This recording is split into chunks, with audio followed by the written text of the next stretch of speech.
community quarantine is hereby imposed in the entire of Metro Manila. Pagkabagot ang naging dahilan ni Kelly upang pasukin ang mundo ng dating app. Simula nung pumutok ang balita patungkol sa COVID-19 at nagsimula ang lockdown, nakaramdam na rin ng pagkainip si Kelly. Sa pagkilala niya ng mga bagong tao online, doon na rin magsisimula ang pagpasok ng bagong pag-ibig at ang pagdating ng kalbaryong mahirap ng talikuran. Ito, sino naman to? Joshua, 38 years old, taga Quezon City. Well, not bad, malapit lang naman. And he's looking for a long-term partner. Mukha naman siyang maayos. Kaso 10 years ang gap namin. Diyos mio, magmumukha pa yata akong tita nito. Pero in fairness, kahit ang layo ng kuha ng picture niya rito, mukhang maayos naman. Maganda rin ang katawan. Heto pala, may iba pa siyang pictures. Ay, may itsura naman pala, hindi mukhang dugyutin. At mukhang mabango pa ha. Pero teka, parang pamilyar ang mukha niya. O baka may kamukalan talaga siyang nakita ko na nun. About me.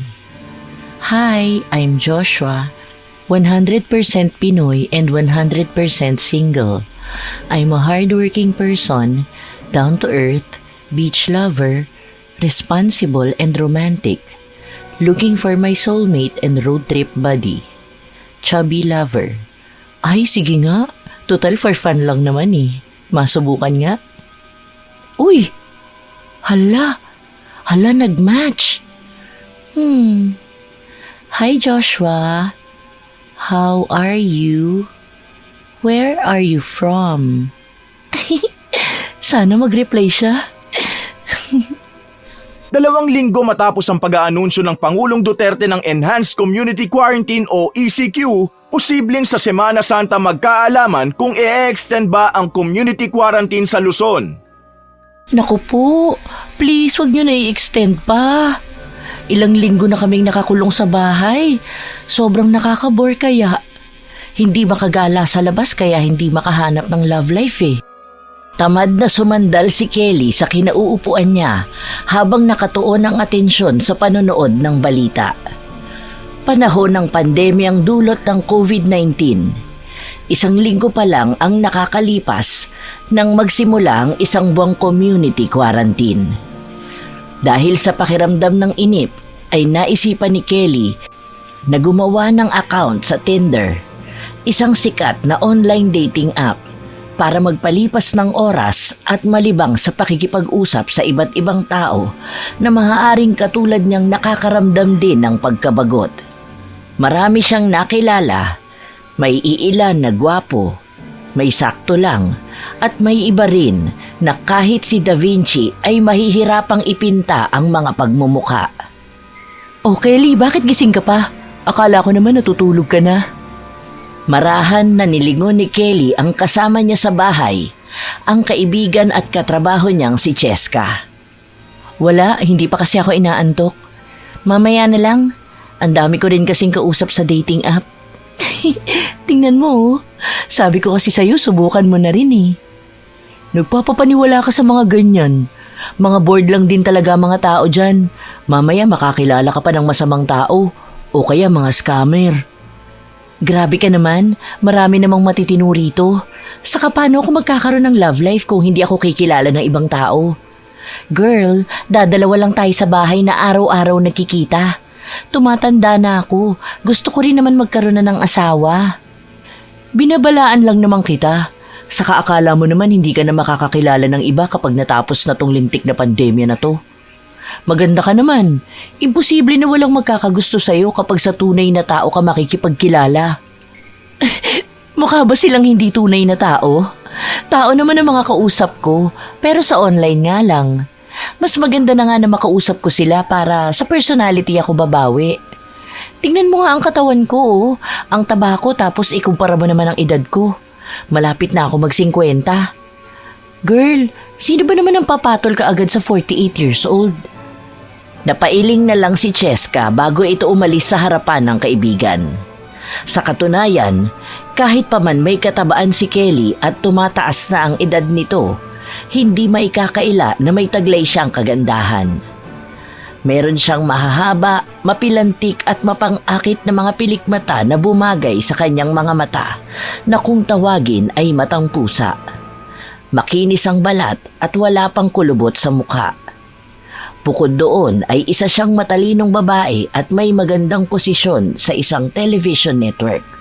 Bukod pa ron ay may mga negosyo siyang flower shop at maliit na coffee shop. 2 dekada na siyang hiwalay sa kanyang asawa at nakadalawang nobyo na siya simula noon. Sa katunayan, kahihiwalay lang nila ng huling nobyo niya dahil nalaman niyang marami pa pala itong ibang babae bukod sa kanya. Bukod doon ay pinirahan lang siya at pinagsamantalahan ang pagiging galante niya. 3 araw pa lang si Kelly sa dating app pero nasa 8 na rin ang bilang ng mga nakakausap niya roon kaya nalilibang siya. Grabe, nakakatuwa talaga kumausap ng iba't ibang tao. Nahahasa pa ang English ko sa mga afam na to. Hindi na namalayan ni Kelly na umabot na siya ng 4:00 ng madaling araw hanggang sa nakatulugan na rin niya ang iilan niyang mga kausap.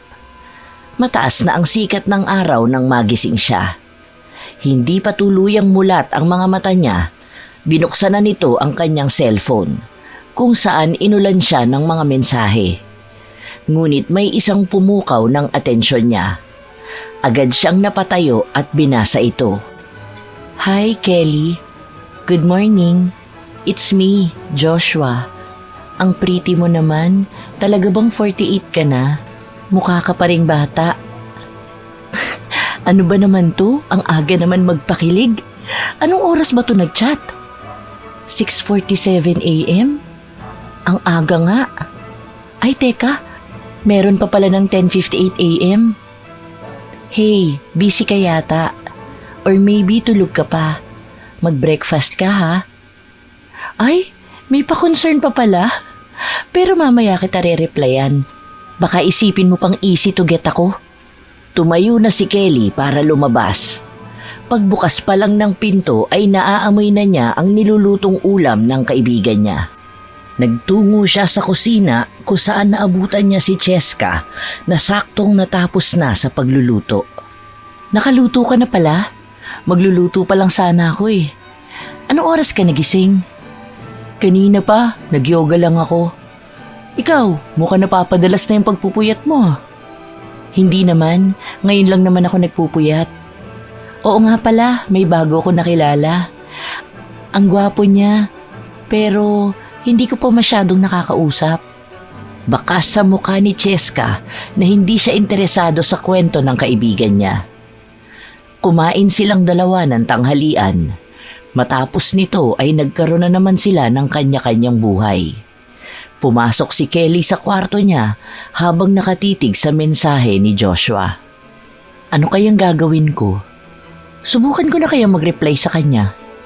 Anong oras naman eh? Okay, sige.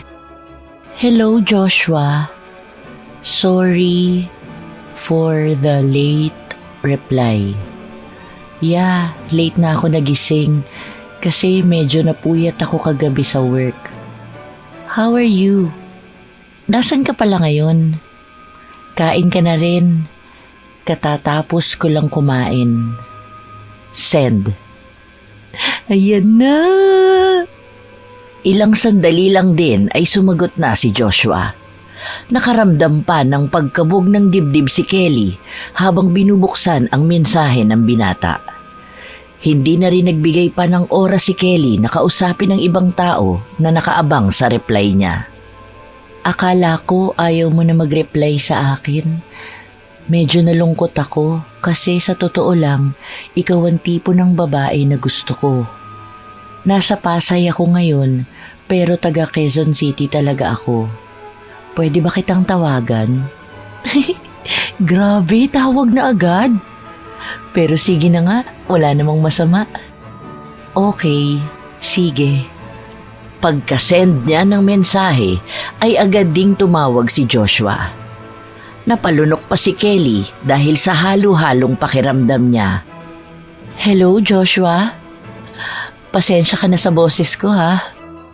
Bakit naman? Ang lambing nga ng boses mo eh. Nakakatuwa. Pwede ba tayong mag-video call? Sigurado ka ba? Hindi pa ako nakakapag-ayos eh. Paano ba to? Sandali lang ha. Bakit kailangan mo pa mag-ayos? Alam ko naman na maganda ka na. Boses mo pa lang halatang mahuhulog na ako sa'yo. Kahit nakakaramdam ng hiya ay binuksan ni Kelly ang kamera. Kalahating mukha niya lang ang ipinakita niya dahil sa sobrang hiya niya. Wala naman siyang ibang naririnig kundi ang papuri ni Joshua. Nakita niya rin kung gaano nga ba kakisig ang binata. Totoo nga na gwapo ito katulad sa mga litrato na nakita niya. Tumagal ang kanilang usapan hanggang sa nagawa na rin ni Kelly na ipakita ang kabuuan ng kanyang muka. Sa katunayan, si Joshua ang unang lalaki na naka-video call niya simula nang magkaroon siya ng account sa Tinder. Magaan sa pakiramdam ang pakikipag-usap sa binata. Hanggang sa hindi na namamalaya ni Kelly na tumagal na ang usapan nilang dalawa. Lumilipas sa mga araw at mga linggo, patuloy pa rin ang mainit nilang ugnayan. Napapadalas ang kanilang pag-uusap sa video call na umaabot pa ng halos buong araw. Naglabas na ng anunsyo ang Pangulong Duterte sa pagpapatupad ng new normal sa iba't ibang bahagi ng bansa. Gayunpaman, kaakibat pa rin ang mga patakaran para sa kaligtasan ng bawat isa. Pinapayuhan din ang lahat na magsuot ng face mask at face shield lalo na sa pampublikong lugar. Ibinaling ni Kelly ang tingin sa kanyang cellphone kung saan kausap niya si Joshua. Ayan na, pwede na tayo magkita. Tara na, ituloy na natin ang road trip natin. Di ba excited ka magpunta ng Tagaytay? Ito na yun. Magkikita na tayo kaagad? Sigurado ka ba? Oo, bakit? Ayaw mo ba ako makita? Nagsasawa ka na bang kausap ako? Hindi naman sa ganun. Pero kasi nahihiya ako sa'yo. Baka biglang hindi mo ako magustuhan kapag nakita na tayo sa personal. Na naman tayo eh. Bakit naman hindi kita magugustuhan? Sa ganda mong yan, tingin mo ba papakawalan pa kita? Nasa iyo na lahat ng hanap ko. Ano, tara na. Sunduin kita bukas. Labas lang tayo saglit. Please. Susunduin at ihatid naman kita eh. Hay. Sige na nga. Nababakas ng babae ang tuwa sa mukha ni Joshua nang pumayag siyang makipagkita rito. Habang siya naman ay nakakaramdam ng kaba. Matagal na nilang napag-uusapan ang pagkikita nila. Sadyang nagkaroon lang ng paghihigpit sa paglabas dulot ng COVID-19. Kinabukasan, aligaga si Kelly sa paghahanda ng una nilang pagkikita. Naghahanap siya ng magandang damit na magkakasya sa kanya dahil dumagdag siya ng timbang dulot ng matagal na pananatili lang sa loob ng bahay. Cheska, tingnan mo nga ang suot ko. Bagay naman ba? Hindi ba ako nagmumukhang mataba lalo? Medyo okay naman. Saka hindi naman ganun kataba ang tiyan mo. Bakit? Saan ka pa pupunta? Aalis ka ngayon? Magkikita kami nung kinukwento ko sa'yo na nakilala ko sa Tinder. Susunduin niya ako ngayon. Sigurado ka bang ayos lang ang itsura ko? Hindi ba ako mukhang sobrang tanda? Makikipagkita ka sa lalaking nakilala mo lang online? Sigurado ka bang mapagkakatiwalaan yun? Akin ang pangalan niya, saka anong plate number niya? Ikaw naman, hindi na kailangan. Makakabalik naman ako ng buo. Huwag ka na mag-alala, ayos lang ako. Hindi ko alam kung anong oras ako makakauwi o kung uuwi ako. Alam mo na. O sige, andyan na siya. Bye! Hoy! Gaga ka talaga! Huwag ko lang mabalitaan na na-chop-chop ka na ha? Kumaway lang si Kelly habang nagmamadaling makalabas. Nang maisuot niya ang face mask at face shield, naghintay siya ng ilang sandali bago siya hinintuan ng isang pulang sasakyan. May bumabang lalaki doon. Mata lang ang kita niya dahil katulad niya ay protektado rin ang mukha nito. Joshua? Hi! Oo, pasensya na, malimbahay pa lang nahintuan ko kanina. Mabuti na lang nakita ko may lumabas na magandang babae sa gate na to. Tara na. Pinagbuksan ni Joshua ng pinto si Kelly. Tapos nito ay pumasok na rin ang binata sa sasakyan niya. Noong una ay nagkakahiyaan pa silang magtanggal ng face mask. Pero nanguna na si Joshua na mag-alis, kaya sumunod na rin si Kelly. Walang ibang narinig si Kelly kundi ang papuri sa kagandahan niya. Lahat na yata ng klaseng matatamis na puri ay nabanggit na ni Joshua. Hindi naman maikakaila ni Kelly ang kilig na nararamdaman niya. Para siyang isang dalagita na ngayon lang unang naramdaman ang magmahal. Kung ano ang ipinakita ni Joshua sa kanya sa online, ganung ugali din ang nakikita niya sa personal. Mabilis na nagkapalagayan ng mga loob nila. Buong biyahe nila ay napuno lang ng tawanan at asaran. Grabe, nakakatuwa ka pala kasama, no? Alam mo, ang gaan talaga ng pakiramdam ko sa'yo. Para bang matagal na tayong magkakilala. Sobrang komportable mo kausap eh. Yan nga ang sabi ng mga kaibigan ko. Hindi nga raw halata sa edad ko. Tinatawag pa nga nila akong babaeng bakla eh. Sana mapadalas ang pagkikita natin. Gusto kong palagi ka makausap eh. Ang sarap pa sa tenga ng tawa mo. Nakakawala ng stress at lungkot. Why not? Hanggat pwede tayo magkita, wala namang problema. Oo nga pala, may itatanong sana ako. Kaso baka hindi mo gusto yung ganitong topic. Ano ba yun? Huwag ka na mahiya. Ayos lang sa akin ang kahit na anong usapan. Ika nga, open-minded naman ako.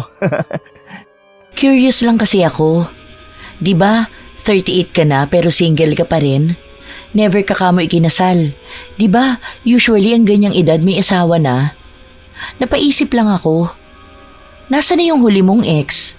Hindi ka kasi nagkukwento gaano. Ewan ko, wala akong balita sa kanya eh. Baka nasa bahay nila. So, bakit kayo naghiwalay? Hindi lang nag-work ang relationship namin. Huwag na lang natin pag-usapan. Hindi naman mahalaga ang past eh. Ang mas mahalaga sa akin ngayon kung anong meron tayo at ang future. Alam mo, ako kasi ang tipo ng tao na mas pinagtutuunan ko ng pansin ng magagandang bagay. Hinahayaan ko na sa past kung anong dapat sa past. Doon lang ako tumitingin sa maganda. Tingnan mo, palagi ako nakatingin sa'yo. Tumangulang si Kelly na may pigil ng ngiti sa labi. Sa katunayan, marami pa siyang gustong itanong pero ayaw niyang masira ang gala nilang dalawa. Nagpapakasaya silang dalawa sa bawat ginagalaan nila. Naulit ng ilang beses ang ganitong gawain. Napapadalas na ang pagkikita nila at ang pamamasyal sa labas. Palagi silang kumakain sa iba't ibang kainan. Binibilhan siya ni Joshua ng mga bulaklak at mga regalo. Hindi yun pumapalya araw-araw. Mas lalong pinaparamdam ng binata kung gaano nga ba siya kaimportante sa kanya. Ipinaparana sa kanya ang pagmamahal na hindi niya naranasan kahit sa mga naging karelasyon niya dati. Wow! Mabuti nakita pa kita sa bahay na to. Akala ko wala ka ng balak umuwi eh. Ano yan? Ang dami mo naman pinamili. Aba, ayos ah. Araw-araw may bulaklak. Binigay lahat to ni Joshua sa akin. Ang sabi ko nga sa kanya, huwag na siyang gumasto sa akin dahil sobra-sobra na ang bigay niya. Halos araw-araw ba naman may regalo at pa-flowers? Ay, sobrang swerte ko talaga sa kanya. Alam mo yung never pa ako nakakatanggap ng ganitong treatment sa kahit na sinong naging nobyo ko. Hindi pa naman kami official, pero ramdam ko na ang pagiging sincere niya sa akin. Well, sana nga maging consistent siya. Hindi sa kontrabida ako sa inyo ha. Alam mo na, baka sa una lang palaging magaling. Oh, kailan mo naman balak na ipakilala yan sa akin? Ilang buwan na kayong nagkikita, hindi mo pa siya pinapakilala sa akin. Sa susunod na lang, gusto ko muna maging low-key kami. Alam mo na, para hindi mausog ka agad. Saka na lang kapag naging kami na.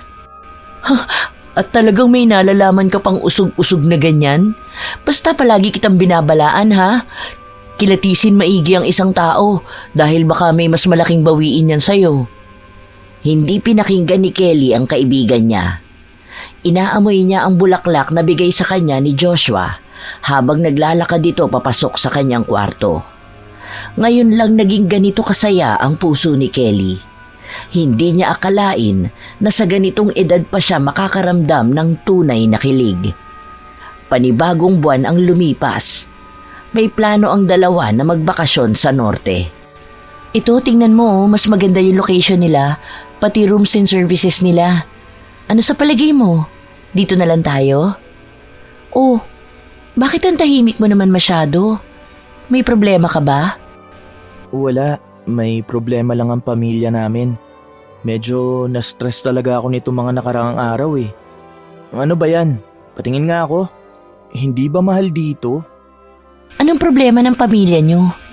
Bakit hindi ka man lang nagsasabi sa akin? Baka matulungan kita. Hindi na, hayaan mo na. Gagawan ko na lang ng paraan to. Ayoko naman na maistorbo pa kita. Saka problema ko to, hindi mo na dapat to alam. Tara, maghanap na lang tayo ng resort para makapagpahinga din tayo at magkaroon ng bonding. Pero sana sa mura lang ha. Medyo gipit kasi ko ngayon eh. Ano ka ba? Para namang iba ko sa'yo. Okay lang kahit saan. Pwede naman na ako munang sumagot sa gala natin. Ang dami mo na kayang nagasto sa akin. Saka ako naman ang may gustong gumala tayo sa malayo. Kaya dapat lang siguro na ako ang maglabas ng pera. Huwag na, nakakaya naman sa'yo. Baka sabihin mo wala akong kwentang lalaki kung pagagastusin kita sa gala natin. Kailan ba tayo aalis? Gagawa na lang ako ng paraan. Kahit na maghanap ako ng sideline. Para na rin maisabay ko sa pag-ayos ng problema namin. Napapansin ni Kelly ang pagiging matamlay ni Joshua. Ngunit hindi naman ito sinasabi kung ano ba ang problema ng pamilya nila. Palagi nitong sinasabi na baka madamay pa sa problema si Kelly. Dumating na ang takdang araw kung kailan gagala na ang dalawa. Katulad sa dating gawi, kwentuhan, tawanan, at kantahan ang maririnig sa buong biyahe nila.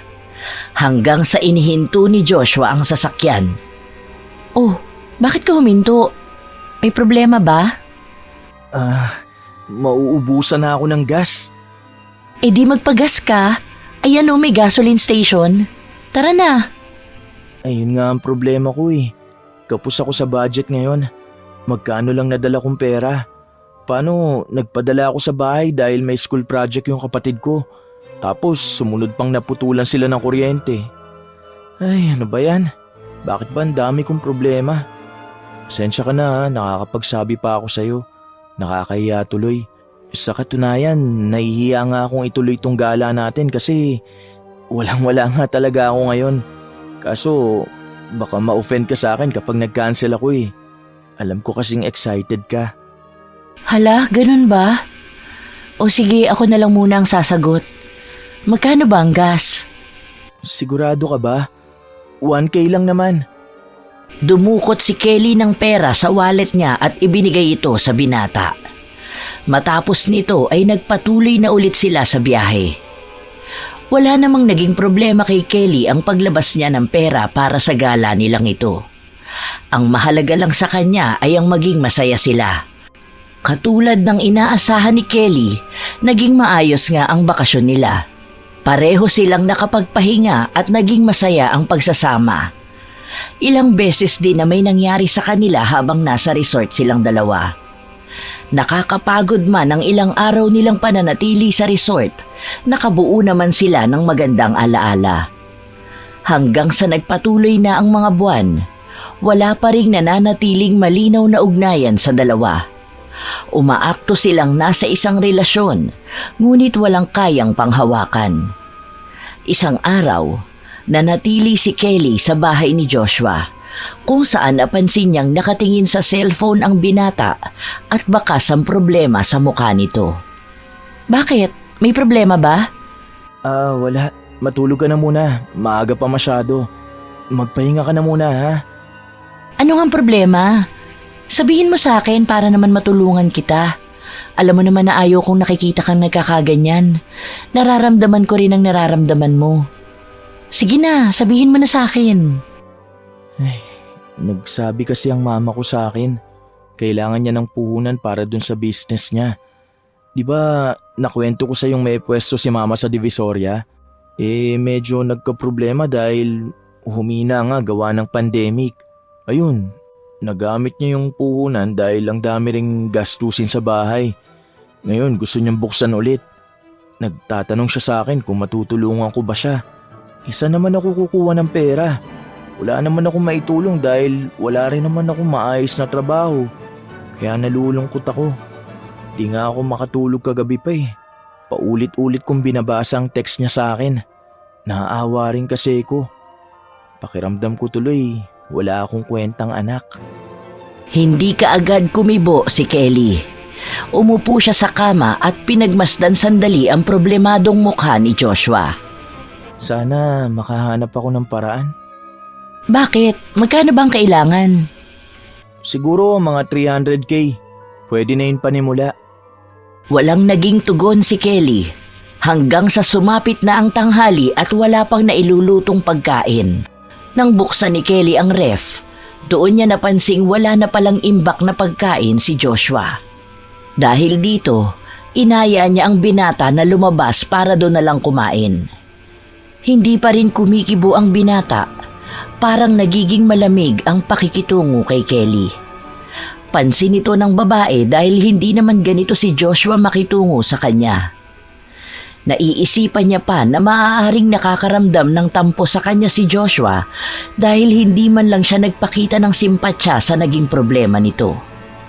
Ramdam din niya na parang naghihintay si Joshua na magpresentang siya na ang bahala sa problema ng kanyang ina.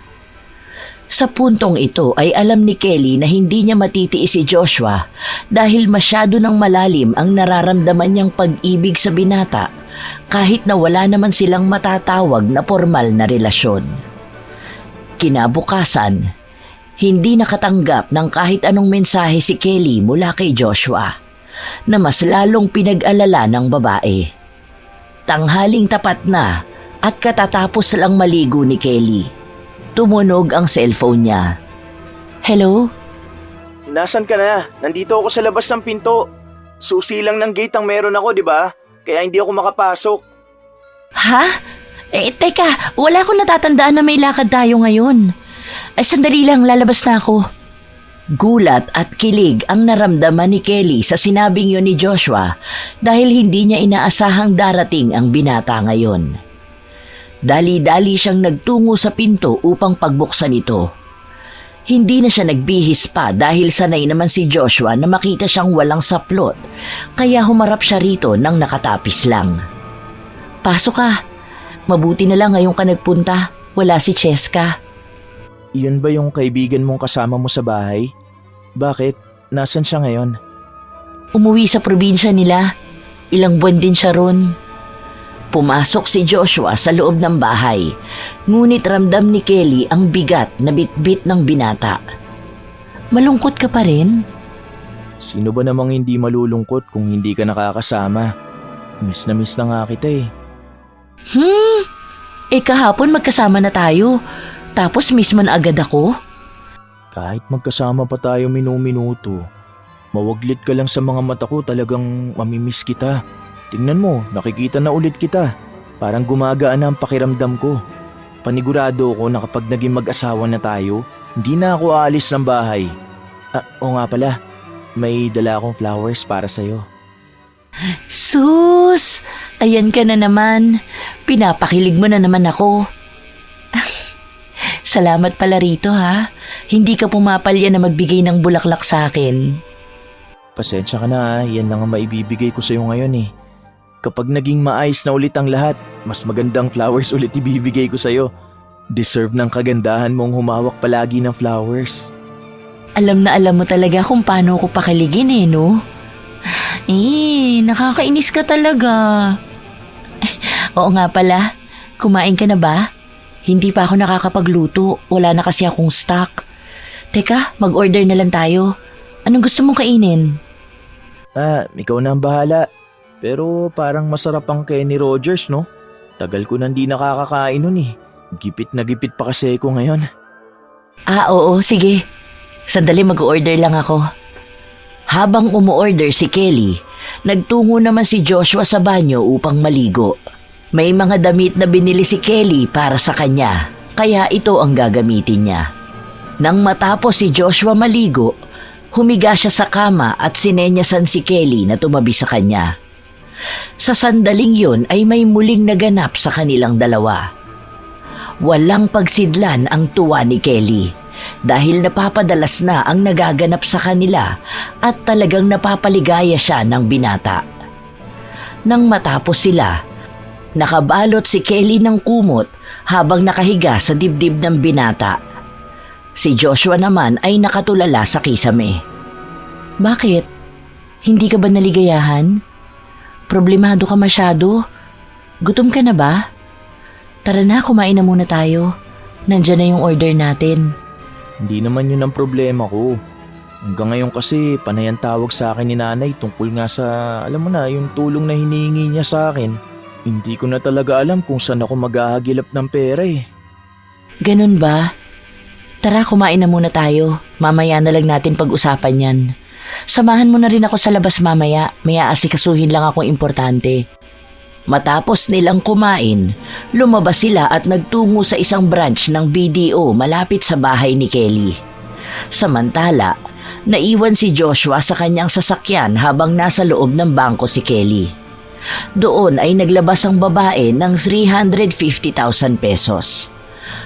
Pagkatapos ng pakay ay tinawagan niya si Joshua at sinabing lalabas na siya kaya ipwesto na ang kotse sa may harap ng bangko na siya namang ginawa ng lalaki. Pagsakay ni Kelly ng sasakyan ay inaya na niya ang binata na magpunta sa grocery. Pagdating sa supermarket ay 2 cart ang hinila ni Kelly at ibinigay ang isa kay Joshua.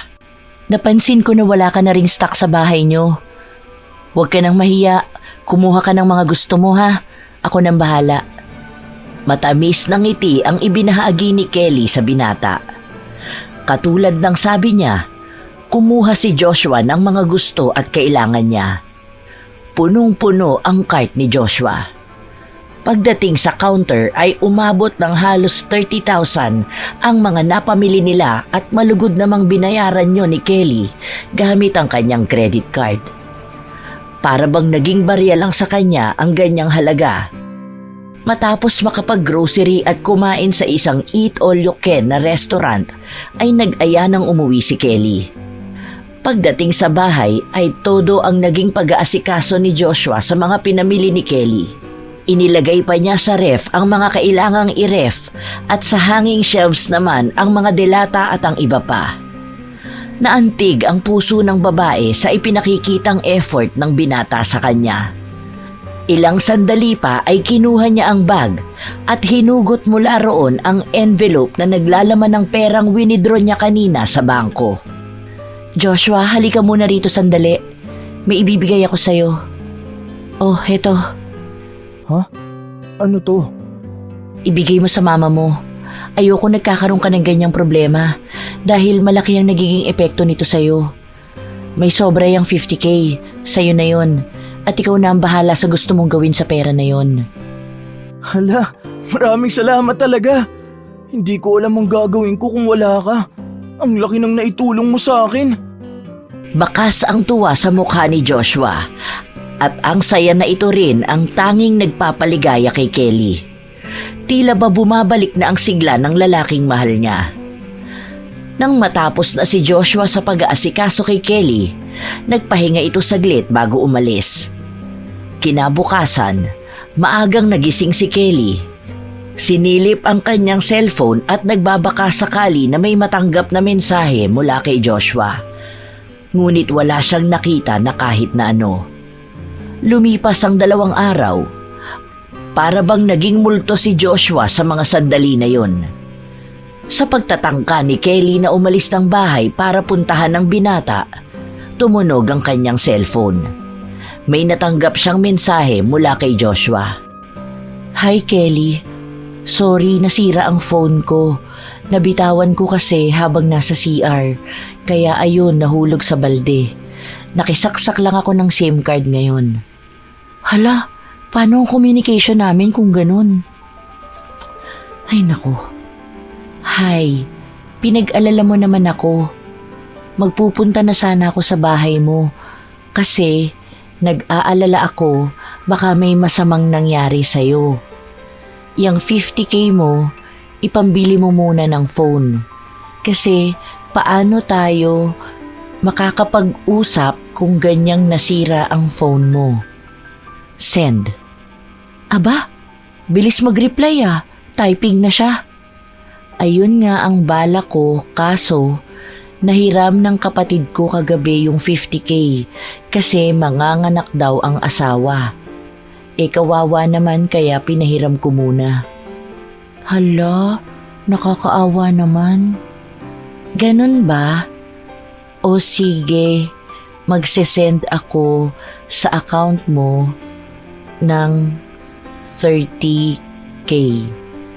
Kahit Android phone muna, bumili ka agad-agad. Please, hindi ba tayo magkikita today? Send. Nakaabang si Kelly sa reply ni Joshua.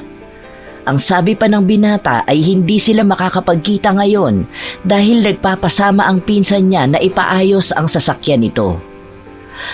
Nauunawaan naman siya ni Kelly, kaya nagpadala na kaagad siya ng pera para makabili ng cellphone ang binata. Labis ang pag-aalala niya rito matapos ang ilang araw na walang paramdam sa kanya. Habang lumilipas ang araw, nagiging madalang na ang usapan ng dalawa, na mas lalong nakapagtataka.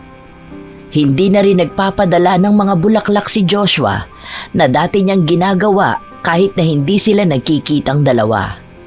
Kaya nagpasya si Kelly na makipagkita sa binata para klaruhin kung ano man ang meron sa kanilang dalawa. Oh, anong ginagawa mo rito? Hindi ka ba abala sa trabaho mo? Miss na kasi kita. Napapansin ko rin na masyado ka nagiging abala. Hindi mo ba ako namimiss?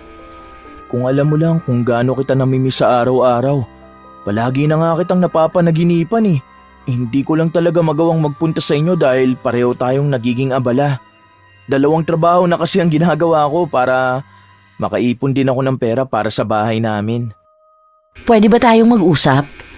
May mga gusto lang kasi akong iklaro sa ating dalawa. Hindi kumibo si Joshua. Nakaabang lang siya sa nais na sabihin sa kanya ni Kelly. Kasi parang hindi na ako komportable sa setup natin eh. Naguguluhan ako kung ano ba kita, kung ano ba tayo. Kapag tinatanong din ako ng mga kaibigan ko kung ano ba kita, hindi ko alam kung anong isasagot ko. Pwede bang bigyan na natin ng linaw to? Ano ba tayo? Hindi ba magkaibigan tayo? Sandaling natahimik si Kelly sa isinagot ng lalaki. Nasaktan siya dahil hindi yon ang inaasahan niyang marinig mula rito. Mabilis siyang nag-isip ng isasagot at naisip niyang hindi siya makakapayag na kaibigan lang pala ang tingin sa kanya ni Joshua. Friends? Okay ka lang? Kalahating taon nang may nangyayari sa atin, tapos sasabihin mo friends lang tayo? Hindi na ako payag sa ganito, Josh. It's either tayo o hindi. Walang gitna. Hindi na tayo mga bata para magkapaan ng feelings. Mahalaga pa ba yung label na gusto mo mangyari? Okay naman tayo eh. Nagkakasundo kahit walang label, di ba? Baka nga yan pa ang magpakomplikado ng mga bagay eh. Masaya tayo. Ayaw mo ba na maging masaya lang tayo? Bakit naman magiging komplikado? Pareho naman tayong walang sabit, di ba? Ano bang nararamdaman mo sa akin? Wala lang ba? Kasi ako, aaminin ko in love na ako sa'yo. Mahal na kita. Hindi ba ganun din naman ang nararamdaman mo para sa akin? May trabaho pa akong kailangan asikasuhin eh. Sige, alis muna ako. Umuwi ka na lang muna. Saka na lang natin pag-usapan yan. Walang pag-aalinlangan na umalis si Joshua sa harapan ni Kelly. Habang ang dalaga ay tila binuhusan ng malamig na tubig upang magising sa kahihiyan na kinalalagyan niya. Sa edad niyang yun ay para siyang isang high school na umiibig. Simula noon ay hindi siya nagparamdam kay Joshua ng higit 1 linggo. kahit na halos ikabaliw niya yon. Dahil sa buong buhay niya, kay Joshua niya lang naramdaman ang ganong klase ng pagmamahal.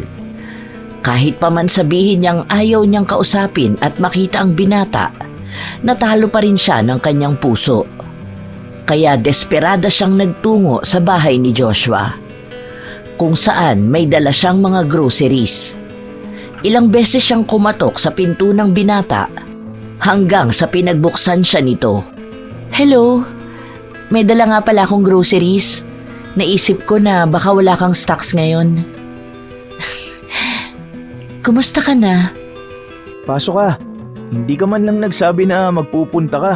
Eh di sana nakapaglinis pa ako ng bahay. Paano ako magsasabi? Ang dami ko kayang text sa'yo. Hindi mo man lang nireplyan kahit isa. Ako na ang maglilinis ng bahay mo. Magpahinga ka na muna dyan. Alam kong pagod ka na. Si Kelly na ang nagbibigay ng effort ngayon para lang makuha pabalik ang pagtingin sa kanya ng binata. Naglinis siya ng bahay at naglaba ng mga damit ni Joshua. Napansin niya rin na may ibang gamit na sira na, kaya inaya niya ang binata na lumabas upang bumili ng mga gamit sa bahay. Suma total ay inabot siya ng mahigit 100,000 sa nagastos para sa binata dahil binayaran niya rin ang upa nito. Habang hinahatid ni Joshua si Kelly pa uwi, ay biglang lumiko si Joshua sa isang gasolinahan upang magpagas. Matapos sabihin yon ay tumingin si Joshua kay Kelly at inilahad ang kamay. Agad namang naunawaan ng babae ang ibig sabihin ni Joshua.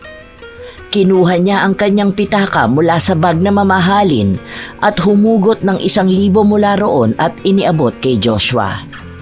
Boss, 1K, diesel. Matapos ang araw na yon, naging maayos na rin silang dalawa. Napapadalas na ulit ang pagkikita nila. Napapadalas ang pagpunta nila sa mamahaling kainan kung saan si Kelly ang palaging gumagastos. Nais niyang ipakita kay Joshua kung gaano niya ito kamahal. Dumarating pa sa punto na si Kelly na rin ang nagbabayad ng pangmatrikula ng kapatid ni Joshua. Nagpapadala na rin siya ng pera sa mga magulang ng binata para sa panggasto sa bahay at groceries. Alam mo bang tuwang-tuwa sa'yo ang mga magulang ko? Gusto ka na nga nilang makita eh. Minsan punta tayo sa bahay para maipakilala kita sa kanila. Talaga ba? Anong sinasabi nila tungkol sa akin? Ayun, sinasabi nila na wag na kitang pakawalan dahil sobrang swerte ko na sa'yo. Kaya nga ito na ang ginagawa ko eh. Ayoko mawala ka sa akin, Kelly. Baka tama ka nga. Dapat na natin bigyan ng label ang relasyon natin. Ha? Talaga ba? Gusto mo na maging tayo na? Oo, official na. Akin ka na talaga, babe. Hindi maipaliwanag ang klase ng tuwa at naghalong kilig na nararamdaman ni Kelly sa mga oras na ito. Sa wakas ay nagbunga rin ang kanilang mga ginagawa. Nagkaroon na ng linaw ang kanilang relasyon. Naging masaya silang dalawa sa paglipas ng mga panahon. Sa araw-araw ay nakakatanggap ng mga bulaklak at regalo si Kelly mula sa kanyang nobyo. Ang pagmamahal na ibinibigay ni Joshua ay hindi masusukat ng kahit na ano. Happy Mansari, babe. Akalain mo yun? Ilang buwan na tayong patuloy na nagmamahalan ng wagas. Flowers para sa napakaganda kong girlfriend at soon to be my wife. Huy, talagang nag-effort ka pa? Hindi ko inasahan na magkakaroon tayo ng date ngayon at sa mamahaling restaurant pa. Meron ka pang flowers para sa akin. Tingnan mo, nakatingin yung ibang tao sa akin. Bakit? Deserve mo naman ang ganito ah. Saka alam mo naman na handa akong ibigay ang lahat sa'yo. Umupo ka na dyan. Nakapag-order na rin ako ng wine. Dapat i-enjoy natin ang special na araw na to. Dahil patunay ito ng pagmamahala natin na tumitibay sa tagal ng panahon. Ay, may regalo pala ako. Ano to? Wow, ang ganda naman. Promise ring? Yes, 2 tayong meron. Tingnan mo. Para tanda ng pagmamahala natin. Sa susunod yan, wedding ring na. Pinag-ipunan mo bang maibigay sa akin to? Salamat talaga. Kung alam mo lang kung gaano ko kasaya ngayon. Ginamit ko muna ang credit card mo na nakalink sa account ko. Pag-iipunan ko na lang na mabayaran yon. Tara na, kumain na tayo. Nag-celebrate ang dalawa na puno ng pagmamahalan. Ngunit sa huli ay si Kelly ang nagbayad ng mga kinain nila. Wala namang naging problema yon sa babae dahil naiintindihan niya ang kanyang nobyo dahil mababa lang ang sahod nito. Ang mahalaga kay Kelly ay nabibigyan siya ng oras ng kanyang nobyo at napapasaya siya nito. Lumipas ang ilang linggo at buwan. Ang dating init ay unti-unting nanlalamig. Itatawag na lang kita ng taxi para makauwi ka na. Chat mo na lang ako kapag nasa bahay ka na. Ingat ka, babe. Ha? Bakit? Hindi mo ba ako ihahatid? Paubos na kasi ang gas ko eh. Saka malapit lang naman ang bahay mo. Tara, magpagas tayo para may magamit ka rin bukas. Bukas na, ako na lang. Magpapahinga na rin kasi ko eh. Nakakaramdam ako ng pagod at sakit ng katawan. Ingat ka sa biyahe, babe ha. Chat mo ko kapag nakauwi ka na. I love you. Ay, oo nga pala. Huwag mong kalimutan yung request ko sa'yo ha. Gawin mo na lang 50k ang ipadala mo sa account ko para may pasobra din akong pera. Salamat, babe. I love you so much. Humalik si Joshua sa nobya niya bilang paglalambing nito. Nakaramdam ng tampo si Kelly, pero mas inunawa niya ang nararamdaman ng kanyang nobyo. Nang makauwi si Kelly, naabutan niya ang kaibigan niyang naghahakot ng mga gamit niya sa bahay. Agad din naman na nagpadala ng mensahe si Kelly sa nobyo, ngunit wala siyang nakuhang tugon. Oh, ano nang balita sa'yo at sa nobyo mo? Lilipat na ako ng bahay ha? Sigurado ka bang kaya mo na rito mag-isa? May mga naiwan pa akong gamit. Baka sa susunod ko na lang balikan. Oo, ayos lang ako. Salamat pala sa pagsama mo sa akin. To the point na dito ka pa naabutan ng lockdown. Maayos naman kami ni Joshua. Masaya kami. At sana, tuloy-tuloy na talaga. Aalis ka na ba kaagad? Tara, magkape muna tayo. Pinaunlakan naman ni Cheska ang kaibigan niya na magkape. Nagtungo sila sa isang malapit na coffee shop kung saan naging malalim ang usapan nila tungkol sa buhay pag-ibig ni Kelly, maging ang tungkol sa trabaho nito. Maayos naman pala ang lalaking yan. Hindi ka ba hinihinga ng pera niyan? Baka mamaya ginagawa ka lang niyang sugar mommy ha? Hindi naman, sa kakusa naman ako nagbibigay ng pera. Pero maliliit na halaga lang naman. Kasinungalingan ang isinagot ni Kelly sa kaibigan dahil ayaw niyang pumangit ang tingin nito sa kanyang nobyo. Habang lumalalim ang usapan nila, tumunog ang cellphone ni Kelly. Noong una ay akala niya galing ito sa kanyang nobyo. Ngunit galing ito sa isang tao na pinagsimulan ng lahat. Teka, si Danny ba yan? Wait, don't tell me lumapit ka kay Danny. Teka, ginayuma mo ba si Joshua? Shh! Huwag kang maingay. Baka may makarinig pa sa'yo. Oo, ginayuma ko siya. Pero alam ko naman na mahal niya ako. Inunahan ko na kasi ang tagal na naming nasa dating stage. Oh, bakit yan? Ano ngayon ang sinasabi mo kay Danny? Hindi kinibo ni Kelly ang kaibigan. Sa halip ay nagpadala siya ng mensahe kay Danny patungkol sa kalagayan ni Joshua. Pakiramdam kasi ni Kelly, nawawala na ang bisa ng gayuma na pinagawa niya rito. Dahil unti-unti na namang lumalamig sa kanya ang binata. Ilang beses nang pinagsabihan ni Cheska ang kaibigan niya at pinapatigil ito sa panggagayuma kay Joshua, ngunit hindi nakinig si Kelly. Pinagpatuloy niyang bigyan si Joshua ng panibagong gayuma na agad din naman na tumalab sa binata. Oh, babe, gising ka na pala. Halika na, nakapagluto na ako ng pagkain natin. Naisalang ko na pala ang mga labahin mo. At nakapaglinis na ako ng bahay mo. Hindi ko ba naistorbo ang tulog mo? Wow! Talagang nagluto ka para sa akin? Tapos para patuloy tayong nasa fine dining sa ganda ng plating mo. Anong meron? Hindi naman natin birthday. Mansari ba natin na hindi ko matandaan? Ano ka ba? Dapat ba may okasyon para maging ganito ako ka-sweet sa'yo? Gusto ko lang ipakita sa'yo kung gaano kita kamahal. At syempre, para mas lalong maging espesyal ang maganda kong girlfriend, flowers for you. Inabot ni Joshua ang bulaklak kay Kelly. Sabay nito hinalikan ang babae. Bumabalik na ang pagmamahal ni Joshua sa kanya at laking pasalamat niya sa tulong ng gayuma. Bumabalik na ang sigla ng kanilang relasyon hanggang sa nag-celebrate na sila ng kanilang anniversary. Happy first anniversary, babe. Alam mo bang first time ko lang makapunta ng Korea? Sobrang saya ko talaga. Salamat sa ginawa mong to, ah. Kahit na ano, basta makasama kita at maging mas masaya pa tayo lalo. Huwag mo kong iiwan, ha? Bakit naman kita iiwan? Mahal na mahal kaya kita. Oo nga pala. Tinatanong na ni Mama kung may bibigay mo raw ba yung hinihiram niyang pera. Para daw mabili na nila ang lupa at maasikaso ng farm na gusto nilang simulan. Magkano nga ulit yun? Kung kaya mo sana ang 1M, pwede na yon. Pambili ng lupa saka mga magagamit nilang materyales. Kasi bibili pa sila ng mga biik eh.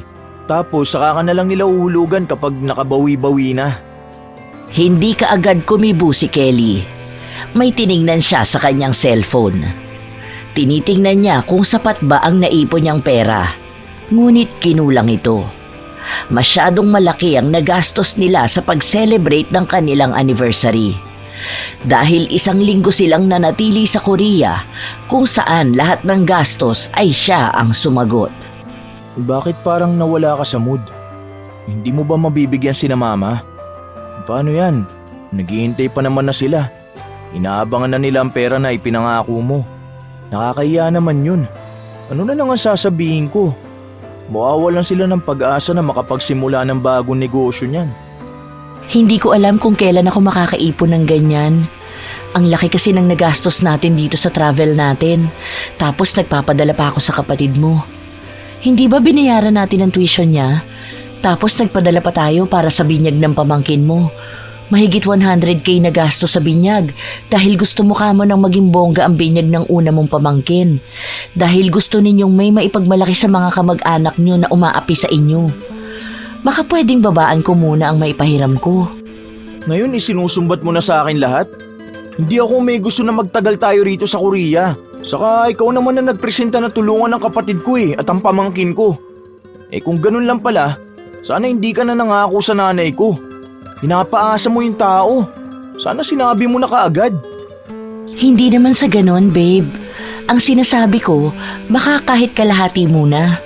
Baka kasi kapag 1 milyon agad ang binitawan sa business na yon, malugi lang din katulad sa pwesto nila sa Divisoria. Worried lang naman ako para sa kanila. Sinira mo ng bakasyon natin kung kailan pauwi na tayo. Sige, kung masama ang loob mo na tulungan ng mga magulang ko, sasabihin ko na lang sa kanila ng diretso. Di yung ganyan ka, nakaka-bad trip. Mula nang matapos ang usapan nila, ay malamig na ang naging pakikitungo ni Joshua sa babae. Hanggang sa makabalik sila ng Pilipinas. Kinakausap nga ni Joshua si Kelly, pero halatang wala itong gana.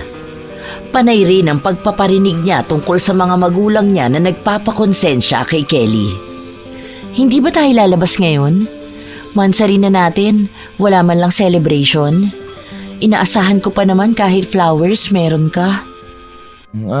Busy ako eh. May mga trabaho akong ginagawa at nag-iisip ako ng paraan kung paano kita babayaran. Babayaran? Hindi pa naman ako naniningil at hindi naman kita pinipilit na magbayad na kaagad. May problema ba tayo, babe?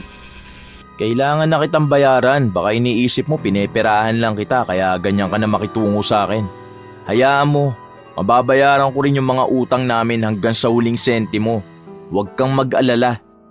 Hindi kumibo si Kelly. Ngunit mabigat ang nararamdaman ng kanyang dibdib. May mga nais siyang sabihin, ngunit pakiramdam niya ay walang nakikinig sa kanya. Sinubukan ng babae na lambingin ang kanyang nobyo, ngunit nagagalit ito sa tuwing hahawakan niya ito. Kaya hindi na malaman ni Kelly ang dapat niyang gawin. Umalis ang babae sa bahay ng kanyang nobyo nang hindi man lang siya kinikibo nito. Sa pag-alis ni Kelly, pinuntahan niya ang mangkukulam na pinagkuhanan niya ng gayuma. Bigyan mo na ulit ako. Nanlalamig na naman siya sa akin eh. Bakit ba kasi ang bilis naman mawala ng bisa ng gayuma mo? Ay girl, sinabi ko na sa'yo na nasusobrahan ka na sa panggagayuma sa kanya. Ilang beses na ba natin nagawa to? Kabibigay ko lang sa'yo noong nakaraang linggo, no? Ano, tumala ba? Di ba hindi na? Kasi nga lutong-luto na siya sa mahika. Kumbaga immune na ang katawan niya, kaya hindi mo na siya matatablang pa nito. Sige na, tulungan mo na ako. Hindi ko na alam ang gagawin ko eh. Mahal na mahal ko talaga si Joshua. Hindi ko kayang mawala siya sa buhay ko. Sinabi ko na wala na akong magagawa. Sige, bibigyan kita ng huling gayuma ha. Pero kapag ito hindi na talaga tumalab sa kanya, baka kailangan mo na nga mag-isip. Kung mahal ka talaga niya, hindi siya mawawala sa'yo. Tanggapin mo kung ano ang kalalabasan ng mga ginawa mo, ha? Sumang-ayon si Danny kay Kelly sa pagbibigay sa kanya ng huling gayuma. Nang gabing yun din ay nagtungo si Kelly sa bahay ni Joshua. Ngunit laking gulat niya nang may babaeng lumabas sa inuupahang bahay ng binata. Maganda ang babae at halatang bata pa. Dali-daling pumasok si Kelly sa bahay. Naabutan niya ang nobyo niyang nakatapis lang.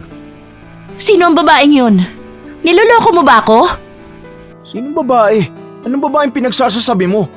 Di mo ba nakikita na pagod ako dahil sa kakatrabaho ko? Tapos pagbibintangan mo pa ako? Hindi ko alam ang mga pinagsasasabi mo. Nakita ko mismo. May lumabas na maganda at bata pang babae sa bahay mo. Wala akong ibang babae. Baka nahihibang ka na. Kung ano-ano na lang ang gusto mong ibintang sa akin. Inilapag ni Kelly ang bitbit niyang pagkain. Nakita naman yon ni Joshua. Ngunit hindi pinansin. Babe, huwag mo naman akong lukohin. Ibinigay ko naman lahat sa'yo ah. Hindi ba ako naging sapat sa'yo? May kulang pa ba sa akin? Hindi nga kita niloloko. Masyado ka madrama. Wala akong ginagawang masama. Wala ka man tiwala sa akin? O baka naman ikaw may ginagawang mali. Ano? May nakita ka na bang mas bata sa akin at ipagpapalit mo na ako? Kaya ngayon gusto mo akong pagbintangan na may ibang babae? Bahala ka! Isipin mo ang gusto mong isipin. Puro ka bintang. Baka gusto mong totohanin ko yan. Hindi kita niloloko. At hindi kita kayang lokohin. Alam mo kung gaano kita kamahal. Pero hindi na kita maintindihan. Ang daming nagbago sa'yo. Hindi ka na katulad ng dati. Ni hindi mo na nga ako mabigyan ng bulaklak ngayon eh. Na dati araw-araw mong ginagawa. Hindi mo na ako mabigyan ng oras. Kahit na palagi mong sinasabi noon na kahit anong busy mo, handa mo akong paglaanan ng oras mo. Hindi nga kita niloloko. Masyado ka madrama. Wala akong ginagawang masama. Wala ka man tiwala sa akin? O baka naman ikaw may ginagawang mali. Ano? May nakita ka na bang mas bata sa akin at ipagpapalit mo na ako? Kaya ngayon gusto mo akong pagbintangan na may ibang babae? Bahala ka! Isipin mo ang gusto mong isipin. Puro ka bintang. Baka gusto mong totohanin ko yan. Wag, please. Huwag mo akong iiwan. Sorry kung pinagdudahan kita. Baka nga mali ako nang nakita at hindi man lang ako nagtanong sa'yo. Patawarin mo na ako. Please, huwag mo akong iwan. Baka kailangan na muna natin ng oras para sa sarili natin. Hayaan mo, kapag nakasahod na ako, uhulugan na kita sa mga naging utang ko sa'yo. Saka na lang tayo mag-usap. Siguro sa ngayon, pareho lang tayo masasaktan kapag pinilit pa natin. Wag, please. Kahit wag mo nang bayaran ng mga nailabas kong pera. Wag mo lang akong iwan, please. Parang awa mo na. Lahat gagawin ko para lang maging maayos ang relasyon natin. Wag mo naman bitawan ka agad to. Mahal natin ang isa't isa, hindi ba? Hindi ko na alam. Ang dami ko ng problema. Ang daming problema ng pamilya namin. Baka sabihin mo, dinadamay pa kita. Hayaan mo na lang muna ako. Ako na ang bahala. Huwag ka na mag-alala. Alam kong pagod ka lang. Huwag naman tayo umabot sa hiwalayan na ganito. Hindi ko kayang mabuhay na wala ka.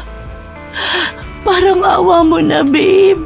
Halos lumuhod na si Kelly sa harapan ni Joshua para lang hindi siya nito iwan. Ngunit nanatiling malamig ang binata sa kanya. Kaya nangako si Kelly na kinabukasan ay magbibigay siya ng karampatang halaga katulad sa kung magkano ba ang hinihingi ng mga magulang ni Joshua para sa farm na negosyo ng mga ito.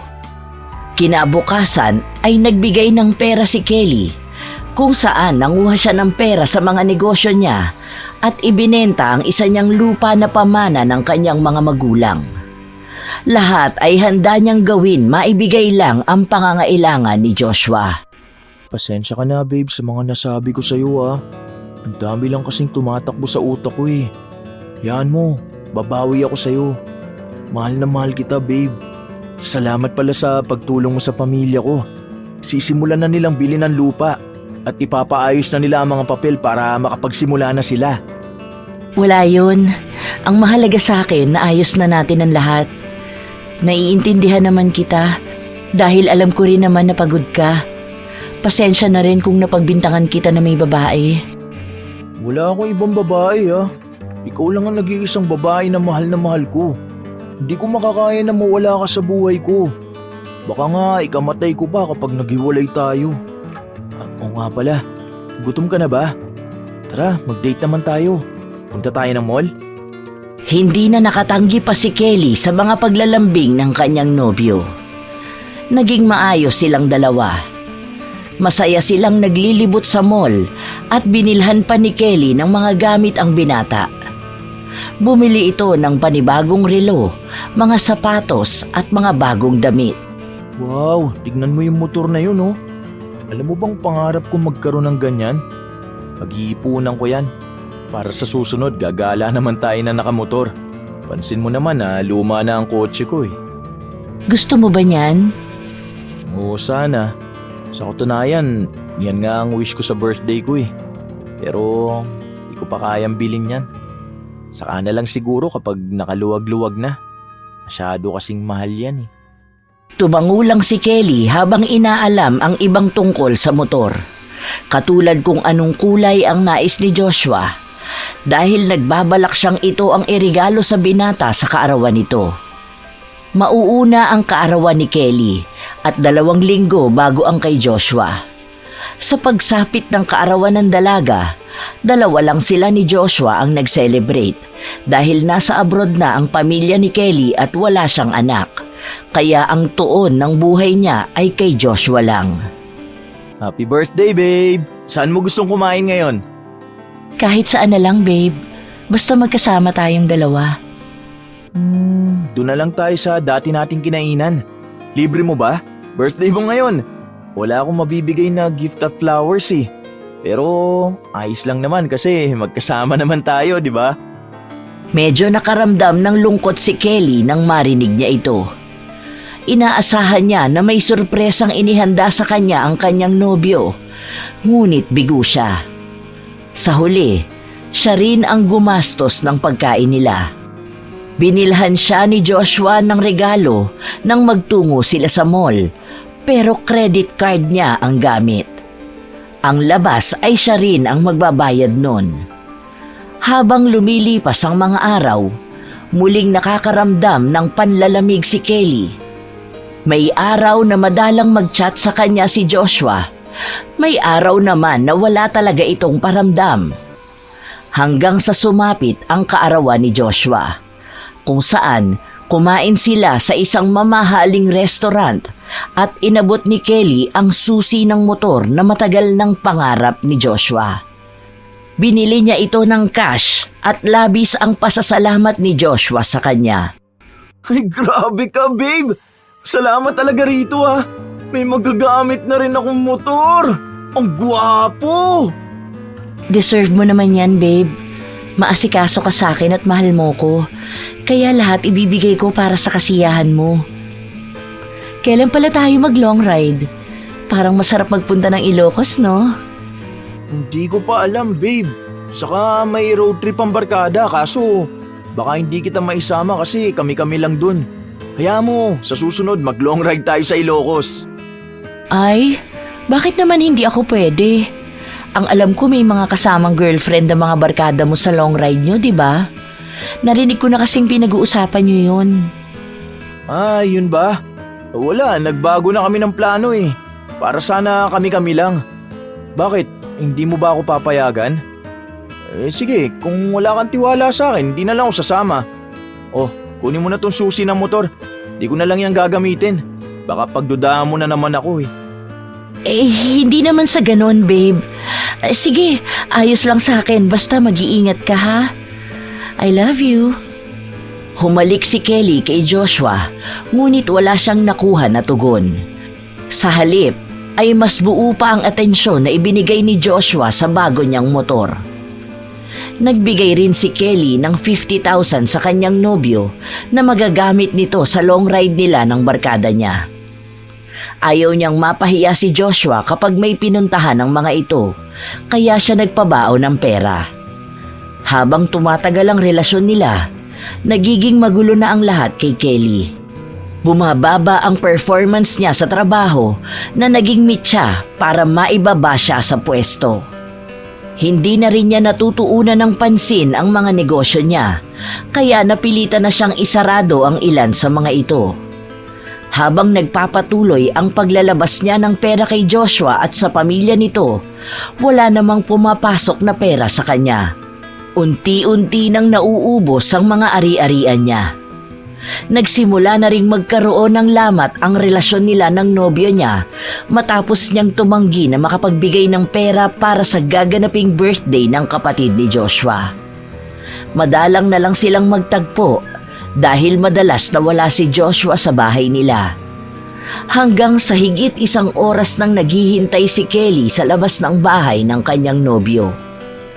Nabuhayan siya nang marinig niya ang tunog ng motorsiklo, ngunit agad na nanlumo nang makitang may babaeng ibinaba si Joshua. Babe, sino siya? Babe, anong ginagawa mo rito? Ang akala ko nakauwi ka na. Sino siya? Teka, siya yung babae na nakita ko na lumabas sa bahay mo noon. Sino siya? Bakit siya nakaangkas sa motor mo? Wala. Kaibigan ko. Nakisabay lang sa akin umuwi. Sige, Gail. Nandito na ang girlfriend ko. Ingat ka na lang pa uwi ah. Tara na, babe. Bakit hindi ka pa pumasok sa loob? May susi ka naman. Malakas ang pagdududa ni Kelly sa mga sandali na ito. Alam niyang may inililihim sa kanya ang kanyang nobyo, ngunit umiiwas siya sa maaaring maging away nilang dalawa. Hindi man direktang sinabi ni Kelly, pero pinaparamdam niya sa kanyang nobyo na nagtatampo siya. Dahil kahit 1 beses ay hindi pa siya naisakay nito sa motor, ngunit may ibang babae pang nauna na umangkas dito. Nagpatuloy ang panlalamig sa dalawa. Kapag hindi nauuna na magbigay ng effort si Kelly, wala rin siyang natatanggap sa kanyang nobyo. Babe, bakit hindi mo na ako inaaya lumabas? Palagi ka ba talagang busy? Marami akong ginagawa ngayon eh. Sa susunod na lang. Kailan ba ang day off mo? Baka naman pwede na tayo mag-long ride. Tara sa Ilocos. Galing na kami dyan ng tropa eh. Ayoko na dun muna bumalik. Saka 1 araw lang day off ko. Nakakapagod naman yun.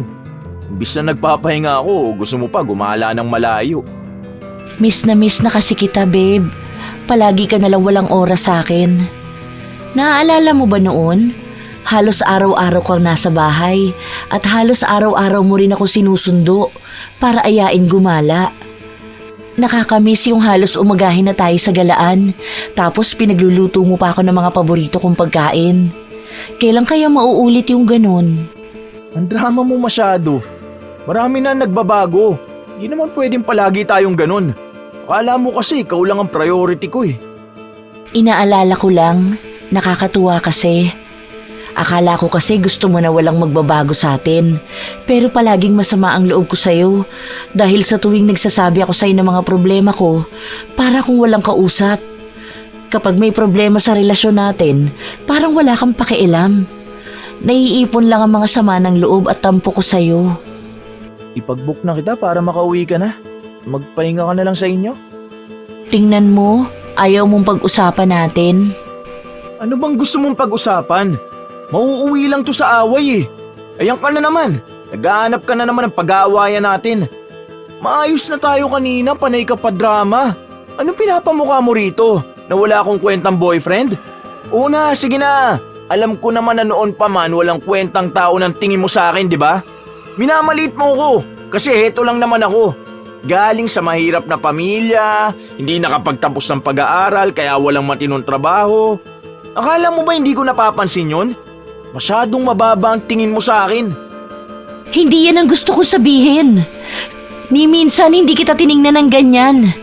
Alam mo na mahal kita. Wala akong binanggit na ganyan.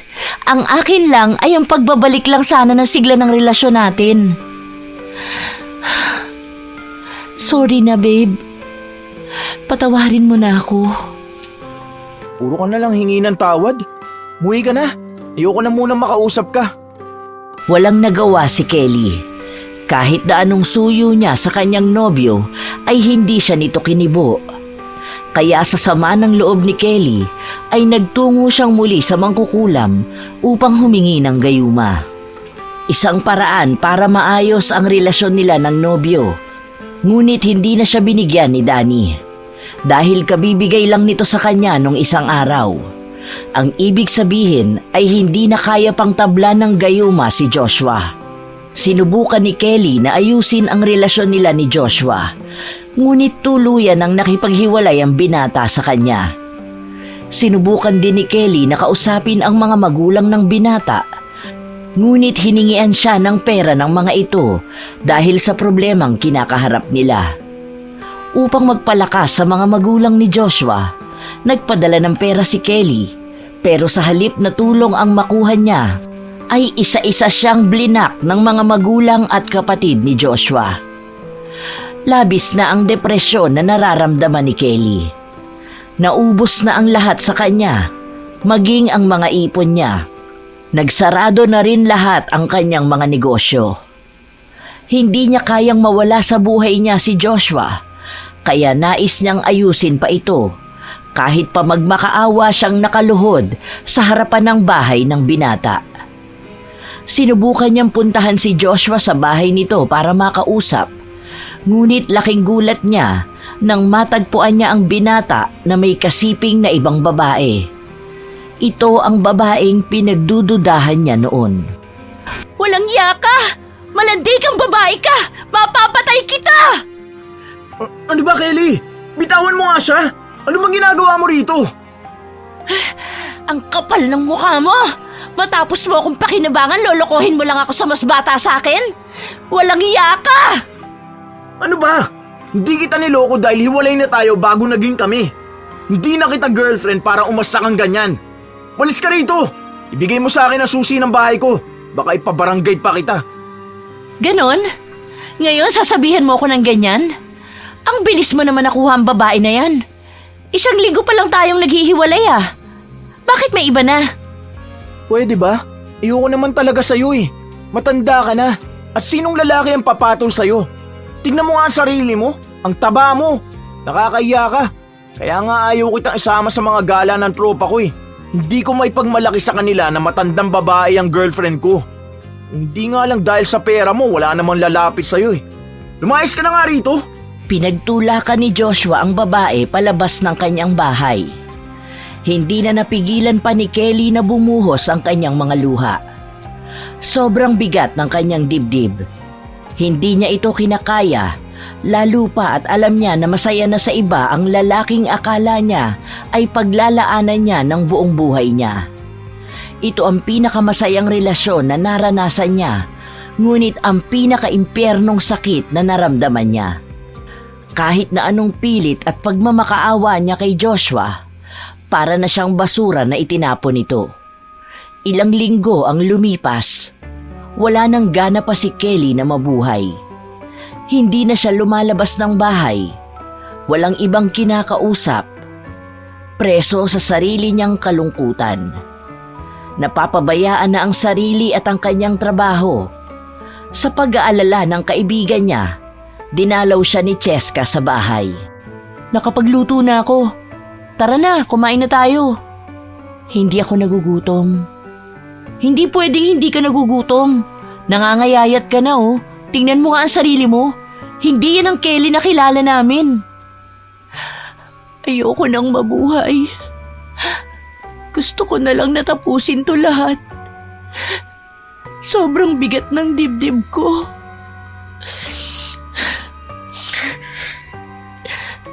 Mahal na mahal ko si Joshua. Tulungan mo ko na makuha ulit siya. Magpunta tayo kay Danny. Tulungan mo akong magbigay siya ng gayuma. Gusto kong makuha si Joshua. Hayan ka na naman, Kelly. Bakit babaliw na baliw ka sa lalaking yun? Una sa lahat, marami na ang nawala sa'yo dahil sa kanya. Nawala na ang mga pinaghirapan mo ng matagal na panahon. Huwag mo nang pag-aksayahan pa ng oras dahil babalik at babalik lang ang dating siya kapag nawala na ang gayuma. Hindi ka niya mahal. Kinailangan ka lang niya. Gumising ka na bago pa tuluyang mawala sa'yo lahat ng meron ka. Hindi palaging mahika ang dapat mong takbuhan. Pero sobrang sakit. Mahal na mahal ko siya. Hindi ko kaya na mawala siya sa buhay ko. Hindi ko na alam kung saan ako magsisimula ngayon eh. Sobrang hirap. Hindi kumibo si Cheska. Umiling lang ito habang nakikinig sa mga sinasabi ng kaibigan niyang hindi tumitigil sa pag-iyak.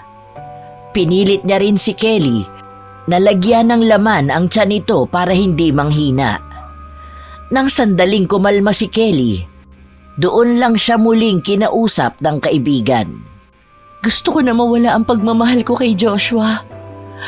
Pero mahirap ito sa ngayon. Gusto ko magpatulong kay Danny. Mahi ka na naman ang gagamitin mo para makamove on. Pag-isipan mong mabuti. Lahat yan may kapalit. Katulad ng mga kapalit na nakuha sa'yo nung pinili mong gayumahin si Joshua. Ikaw palagi ang magdedesisyon para sa sarili mo. Palagi mo lang isipin na ang mahika ay hindi pang matagalan. Palagi itong pansamantalang solusyon. Tila ba natauhan si Kelly sa sinabi ng kanyang kaibigan. Sa una ay nagtangka si Kelly na puntahan si Danny upang humingi ng tulong. Ngunit nang naroon na siya, sa kanya napagtanto na tama nga si Cheska.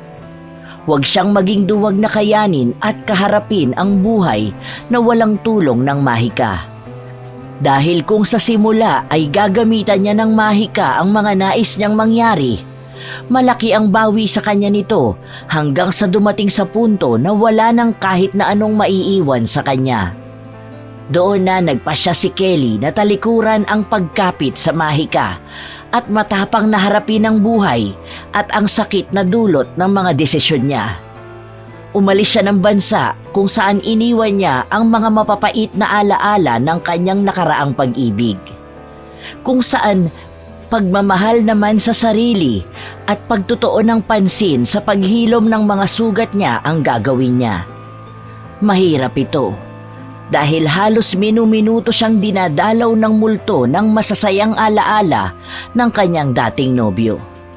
Ngunit naging matapang siyang unti-unting tanggapin na lahat ito ay karma niya dahil sa pagpupumilit niyang mahalin siya ni Joshua. Lumilipas ang panahon hanggang sa hindi namamalayan ni Kelly na tuluyan na ngang naghilom ang lahat ng sakit at ang pagtanggap niya sa nangyari ang tunay na nagpalaya sa kanya. Walang tulong ng mahika, kundi tulong mismo ng pananalig niyang magiging maayos ang lahat.